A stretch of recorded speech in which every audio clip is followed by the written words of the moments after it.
ઉમેદવારો દેખાવ કરી રહ્યા છે ગાંધીનગરમાં। CCE ગ્રુપ એનું પરિણામ જાહેર કરવા માંગ કરવામાં આવી છે। ગ્રુપ બીની પરીક્ષાની તારીખ જાહેર કરવાની માંગ કરાઈ છે। 26,000 જેટલા ઉમેદવારો માંગ કરી રહ્યા છે। મે મહિનામાં CCEની લેવાયેલી પ્રિલિમ પરીક્ષા લેવાઈ અને પરિણામ જાહેર કર્યા બાદ CCEનું મેન્સ પરીક્ષા નવેમ્બરમાં લેવામાં આવી હતી, જેનું પરિણામ જાહેર નથી કરવામાં આવ્યું। આ ઉપરાંત ગ્રુપ બીમાં સિલેક્ટ થનાર વિદ્યાર્થીઓની પરીક્ષા ન લેવાતા ઉમેદવારોમાં રોષ છે। મુખ્ય બે માંગને લઈ ઉમેદવારોએ સરકાર સામે બાયો ચડાવી છે, મોરચો માંડ્યો છે।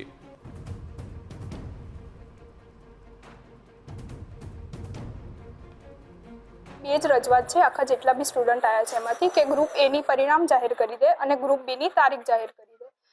મારા પપ્પાની મેડિકલ કન્ડિશન સારી નથી, એમને પોતાને કેન્સર છે અને ગોંડલમાં છે। અહીંયા હું ગાંધીનગરમાં હું તૈયારી કરું છું 1.5 વર્ષથી અને હવે મને ઘરે બોલાવે છે કે તમે આવી જાઓ ઘરે એમ। હવે એ રિઝલ્ટ એક્ઝામ લેવાયા પછી બીજા 10-15 સ્ટુડન્ટો હતા, એમના બીજા 15 પ્રશ્નો આવ્યા, તો એ 15 પ્રશ્નોની લીધે બીજા અહીંયા 26,000 સ્ટુડન્ટનું કેમ તમે ભવિષ્ય બગાડી રહ્યા છો? તમે રિસ્પોન્સ આપો, તમારે જ જવાબ સોલ્વ કરવાના છે, તમારે જ બધું કરવાનું છે। તમે જવાબ આપશો તો TCS જવાબ આપશે, TCS તમને જવાબ આપશે તો તમે જવાબ આપી શકો છો। તમે કેમ છોકરાઓને ગોળ ગોળ ફેરવો છો? રાજ્ય પંચાયત